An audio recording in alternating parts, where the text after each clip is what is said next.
Hello,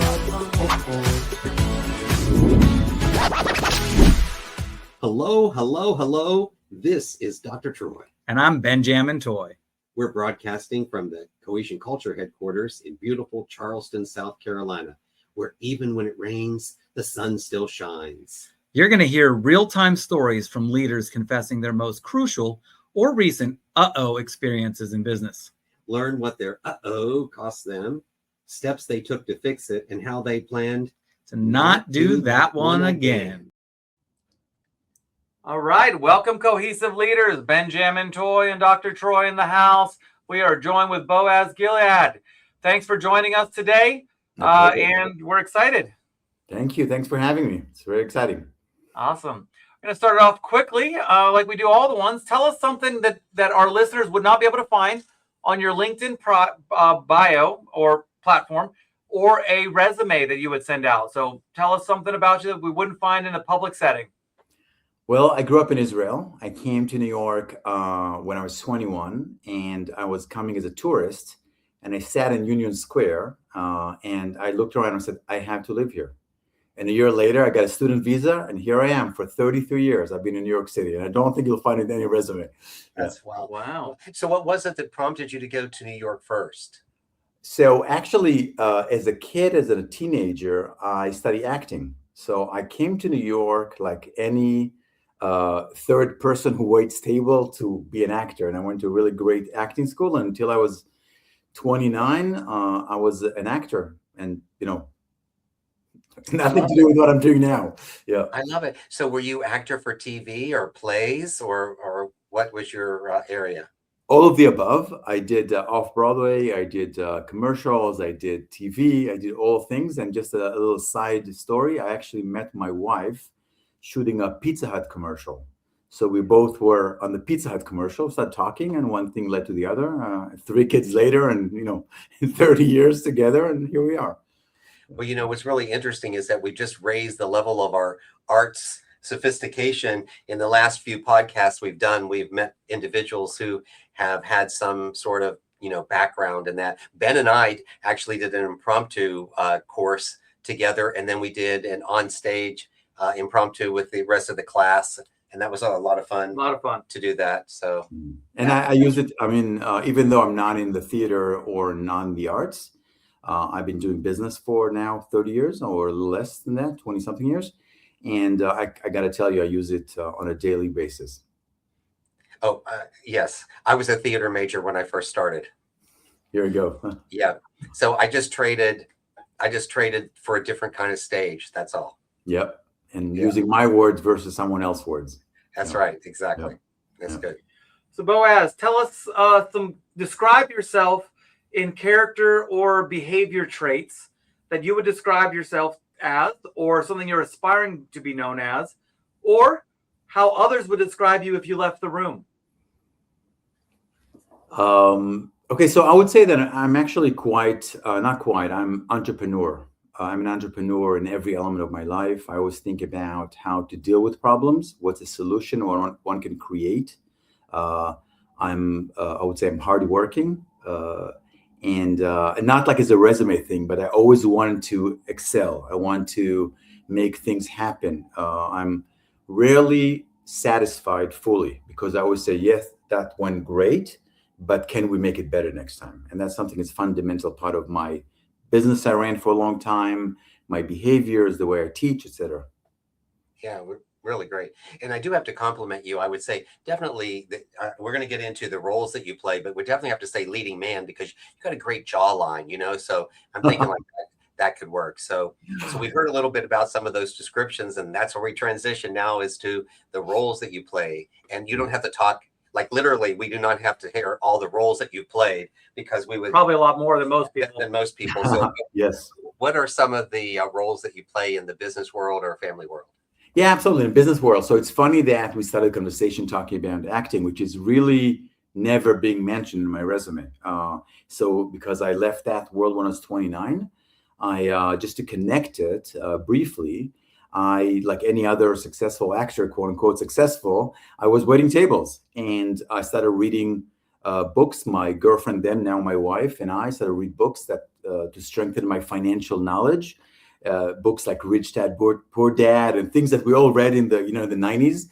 And I said, why don't I maybe do real estate on the side while I'm pursuing my acting, so I don't have to wait tables between shows. But I bought my first what's called two-family, another place called duplex, by raising money. I don't come from any money in my family, and liked it. So got another one, and within 2 years, I had 18 properties. And I turned around, I was like, I don't like acting anymore, and I started to go real estate.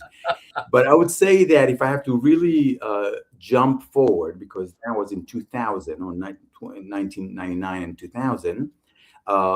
After the 2008 crisis, I came out even bruised, but not fully damaged. I came really strong. And I became probably one of the busiest developers in New York City. I built thousands of units in New York City, and I took my company public.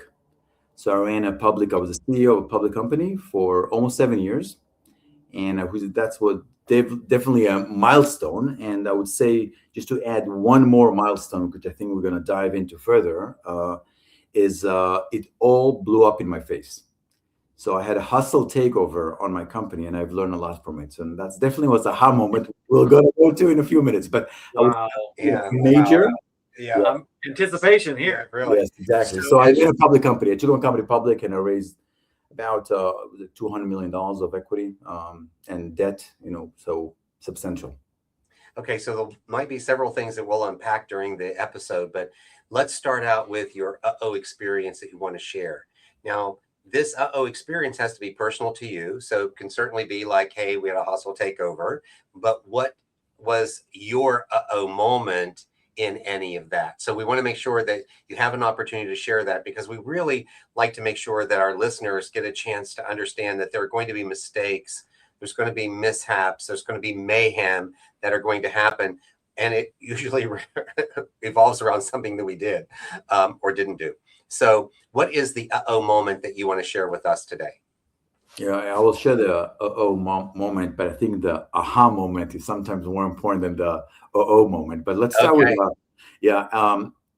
look, there was a moment. I ran a nice size, probably about $700 million of real estate under my management. I had over 60 employees. I had a big company in New York City, doing the New York thing. And there was a moment when I looked at my balance sheet. I looked at my financial cash flow, and it doesn't matter if you're running a small, shop or a big operation. And I realized that I'm in danger zone. And that was still not the moment. The major one is that I actually walked into a meeting with my debt holders, my bond holders, my public bond holders. And I came with open heart and concern and say, look, we're going through a cash flow challenge. The company's very healthy. We have a lot of assets. We're going through a cash flow.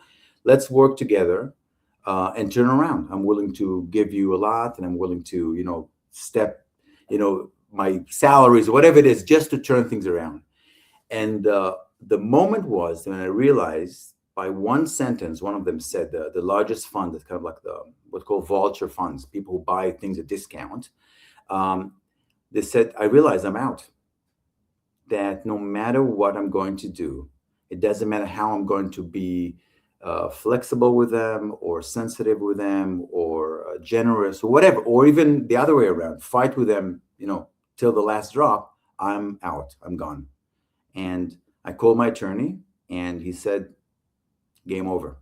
And that was a major moment when I realized that no matter what I'm going to do, we're done. Wow. Mm-hmm. So how did you, what were some of the emotions that you had to process through all of that? Well, look, the reality is that I probably have not slept in 6 months. I was really concerned. Like I said in the beginning, I'm a real entrepreneur, so I wasn't worried about myself. I'm very lucky that I have a very healthy relationship with my wife, and she was extremely supportive. It wasn't about my kids or me or my relationship. It was about my employees. It was about my investors. I knew that, I turned to them and said, I understand you want to be very aggressive, but you guys are bankers, and I'm a real estate guy.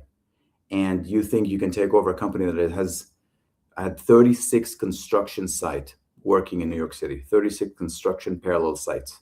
And I said, you don't know how to run it. And they didn't listen. So the emotional part was I did not sleep for 6 months. I couldn't. The dreams, the thoughts, what should I do and how I'm going to turn around, what's going to happen. I was exhausted. And how long from the time that you heard that you were out to you being out? Like, how long was it in timeline? The moment the moment I realized there was like the oh moment, as you call it, it was very fast. It was because the moment you realize there's no point of fighting, you start to think about how can I either one survive, and the other thing is what is next? What is next to take care of my family? What's the next to take care of myself? What's next to not get in trouble legally, et cetera, et cetera. There's a mind shift in that moment. So I would say within a month and a half later, I put the keys on the table and walked away. And then getting that notice or getting that information that you were out, so to speak, and then you firmed it up. What were your actions that may have contributed to you being out? Like what were the things that you were experiencing or going through that had someone look at you and say, you're gone? So look, I can write a 1,000-page book about all the mistakes I've made. I think as business managers and as people, we make mistakes all the time. So I can go and we don't have 4 hours to go through that. Also, I think it's quite boring of all the mistake I've made. I think that when people ask me what I would have done differently, here's what I answer. I said everything I've done was right for that moment. So when I look back, it's everybody can be a Monday morning quarterback. I should have done that, I should have done this, right? But when I look back at my behavior at any moment through the process, I've made the right decision for that moment. Now, did I over leverage my company? Absolutely. Did I borrow too much? Absolutely. Did I not prepare for a rainy day? There was a transition and change in administration in New York. And I used to build a building in 2.5 years, and it became 4 years to build a building. Cost of construction went through the roof, 30-40% more than I spent before. I can give you a list of things that were wrong. But for the moment I made the decision was the right decision. And I think that's the critical lesson. If we can empower, Ben was talking about empowering younger leaders here earlier. If I have to empower younger people, I would say don't be obsessed by the mistakes you've made. Look at what's next and what can you learn from it. And I think that's a critical thing, because at that moment I made the right decision. It turned out to be the wrong thing, but it was the right decision.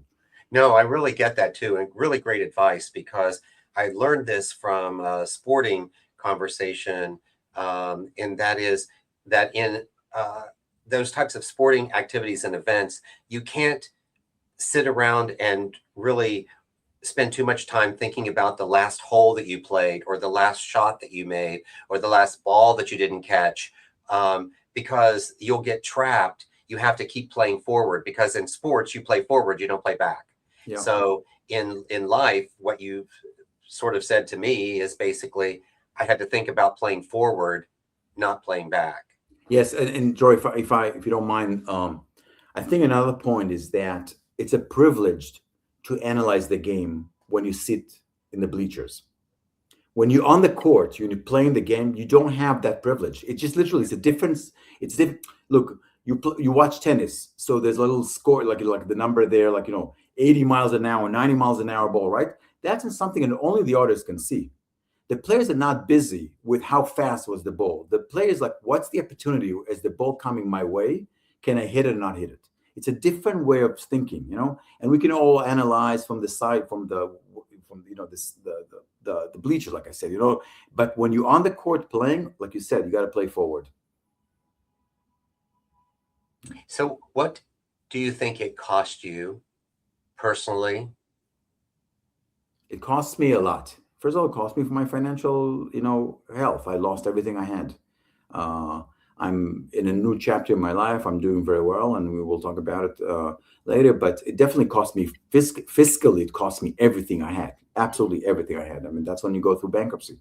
I also cost me friends, people I thought are my friends. I realized that there was other things that were running the show, and I'm not even going to blame them, because some people could not disconnect the emotion crisis they went through losing money with me. So some people were just jerks, like this. They thought that not, but they were never really my friends. People I knew who wanted to hang out with me. I was in the front page of the New York Times business section, like I was like quoting the Wall Street Journal, not to show off myself, but I'm saying I was known, right? So people hang out with you. But there were people who I thought are my friends, or they were my friends, and just they couldn't, I lost them because they couldn't overcome losing money with me. And I think that was a big one. So it cost me my health for a while. It cost me my financial situation. It cost me a lot. So what kept you going? It's kind of like the two toes in the butter, in the butter jar. Like the keep. It's kind of like you just, first of all, you have to keep on going. I mean, I know in 2008 I worked with two people, one of them specifically, that got so depressed. And again, there's no judgment in what I'm saying. He couldn't get out of bed. I know someone very close to me went through the same thing. So there's something very stubborn about me. I don't know if it's the immigrant thing, coming with nothing to this country. Like, I'm going to make it happen. I don't have like a rich dad or a rich mom I can call and say, hey, that what I have is what I have, right? And what I had is what I had. So I would say and I'll tell you, just kind of, if you don't mind, the aha moment, which I think for me is actually more important. And you guys are based in South Carolina, right? Yes. Yes. Okay. So here's a little story, if we have a minute. Yes, please. Humor me. So when I put the keys on the table, a few weeks before that, as like I said, I couldn't sleep and all that stuff that I had to deal with. I said, I got to do something. I got to clear my mind. I got to do something different. I kept on talking to my wife about it. And she said, look, you're unbearable. Like, you're so stressed. I think, do something. And so I decided that I took my bicycle and I cycled from New York City to the Florida Keys by myself, all the way through your state and down Florida, all the way to the Keys. And it was an amazing experience for 3 weeks. And why am I telling you? Not to kind of to show off, but I remember I literally remember the moment. I was in South Carolina in some what's that one horse town? Like one of those. There's lots of them. Yes. Exactly. And because you cycle, you don't cycle on the big roads. You cycle on small, like I stopped in a gas station to get something to drink because I was cycling 80, 90 miles a day, and I looked around and, do you guys permit to curse on your podcast? I don't know. You're like, yeah. So I looked around, I was like, wow, no one gives a shit. People came with their pickup trucks and pick this stuff and get the gas and pick up stuff for the grocery to take home.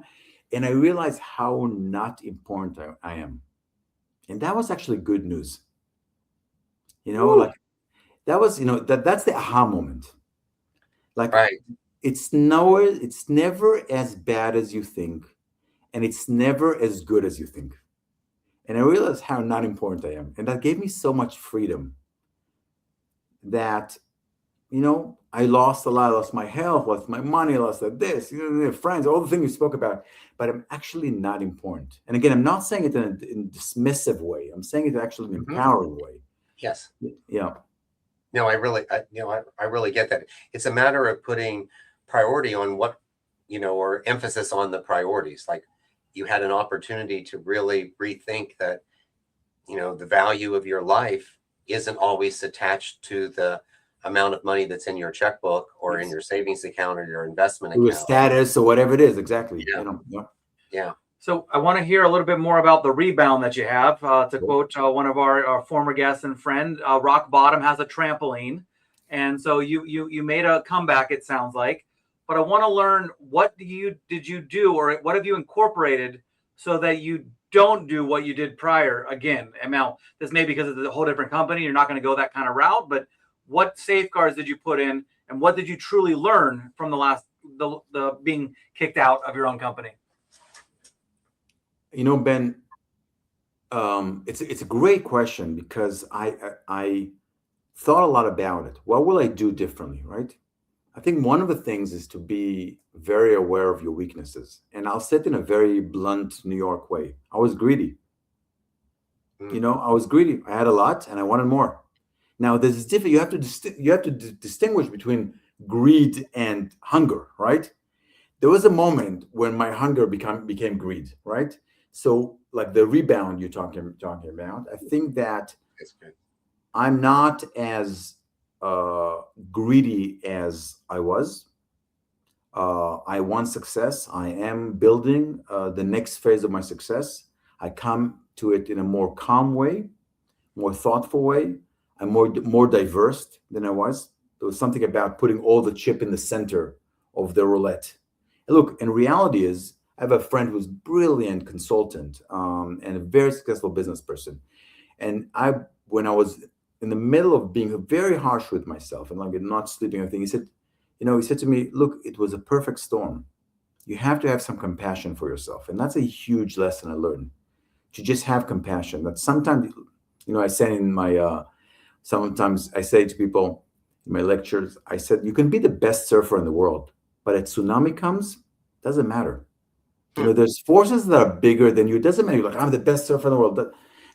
So I think that the rebound started by me being more understanding. I was greedy. So being responsible, not doing it again, and developing compassion to myself. Right. We think oftentimes about compassion and empathy that we might extend to others, but what about how we might treat ourselves? And oftentimes we allow guilt. We allow the failure, what people think, all of that gets into our head, gets into our way, and doesn't really give us an opportunity for clarity. So to me, what it sounds like, that road trip was such therapy for you, because it gave you an opportunity to process by yourself.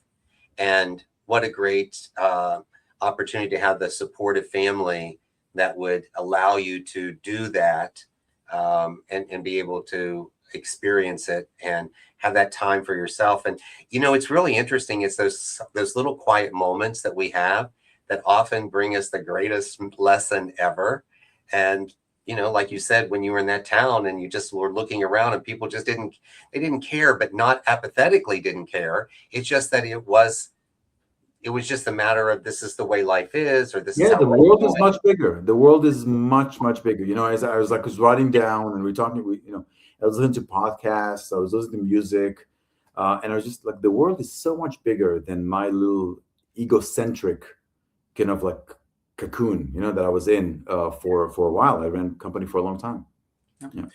So I want to hear what did you get into? Did you get back into real estate? You said students? Are you professing? Are you teaching real estate? What was your rebound comeback? Yep. Exactly. So I'm not in real estate anymore. I'm sitting on a few boards, and of course I have, I would say, quite a lot of mileage in real estate. So I'm definitely doing consulting and sitting on boards. But I had a choice. I was in a crossroad, and to my credit, I would say no one sued me, right? So even though the company collapsed, I have, I hope, a very good name. So the phone rang within days saying, hey, can we go back into it? I'll back you up with money. Can we go back?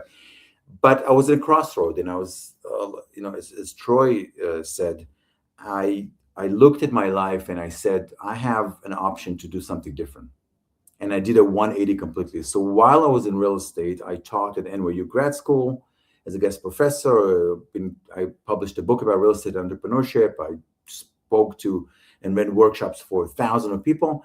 And I said, why don't I just wait with business a little bit, and I'm going to do something else. And I created a company called the Zenith Clubhouse. And I'm a performance coach now. So I go into companies and I work with the C-level and CEO, and I elevate the performance. We do a very intense, I do keynotes and workshops, but my core thing is I go to companies that work with the management, with the upper management, to really elevate their performance. Because in the last, 6 years, I've been quite obsessed with what does it take to be a top performer. Like, what makes one a top performer versus someone who gives ordinary results? And again, it's not a judgment. It's not like you have to be a top performer, but there's a lot of myths around what does it take to be a top performer. So I wrote a book about a book called The Zenith Code, and that's what I do now. So very different than real estate. So I love the power of three. So what are three things that you would say to someone that to go, if you want to be a top performer, here's the top three things that you should do? You're challenging me, Troy, because boiling it down to three things, but I'll give it a try, okay? I would say, first of all, it's before you step into the world of top performing, is understanding that inspiration has nothing to do with it. You know, a lot of people are addicted to inspiration. And I always say inspiration is like sugar.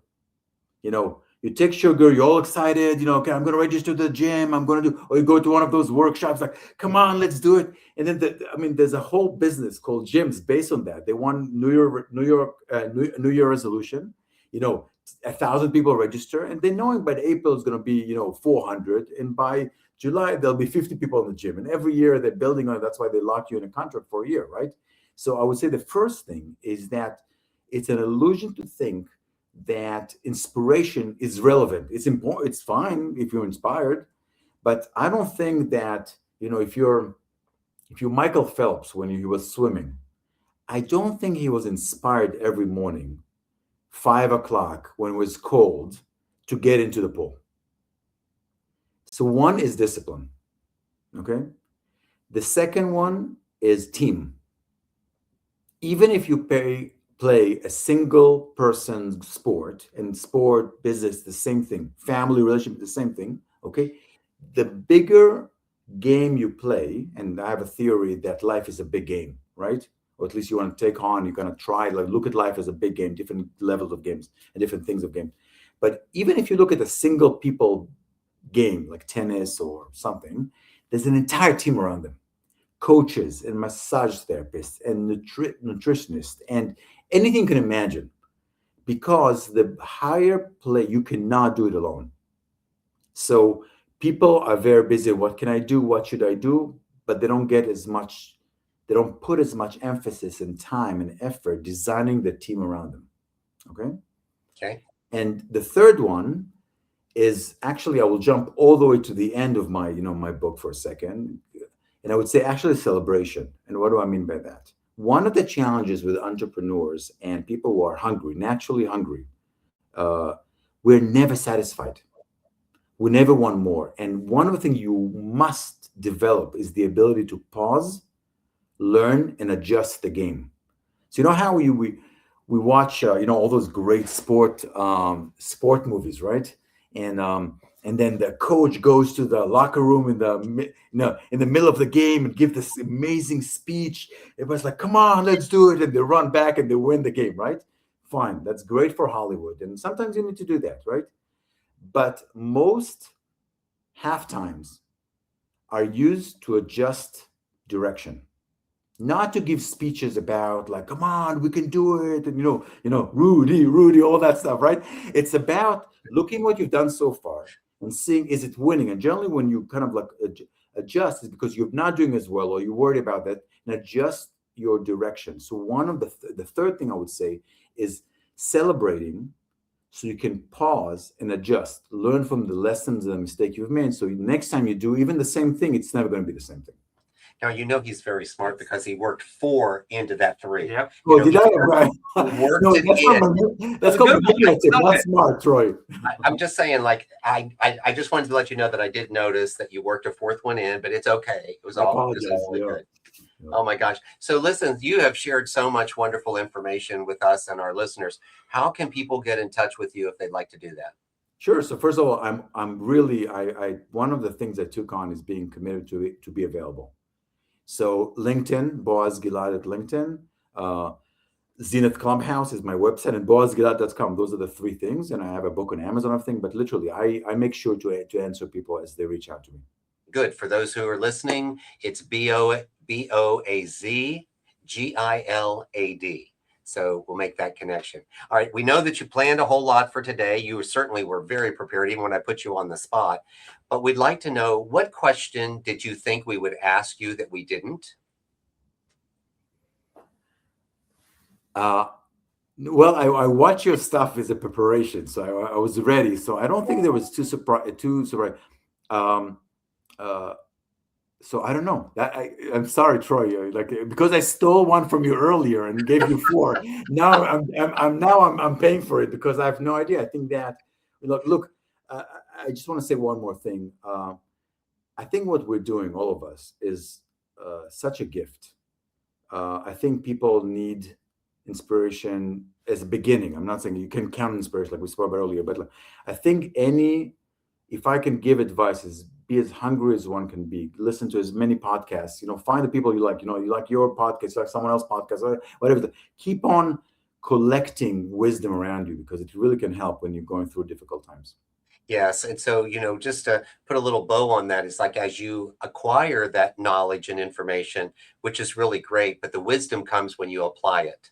So we really are excited about individuals not only learning, but actually applying what they learn, because that's what really makes a difference. So if you supercharge your failures, you can maximize success. ooh, we pulled that right from our online. There we go. Boaz, thank you so much for being with us. We really appreciate it. And we end this podcast like we do all of our Cohesion Culture programs with this simple mantra. You don't have to know everything. Just need to be teachable. Oops. What'd I do? Press it. Uh-oh. Yep. Uh-oh. Okay, so I'm okay, we're ending again one more time, right? Yep. Okay, so I hit it twice. Yep. Watch the screen. Watch the screen. Hit the bump. Hit the bump once. And now go down to the bottom. And then there. Yep.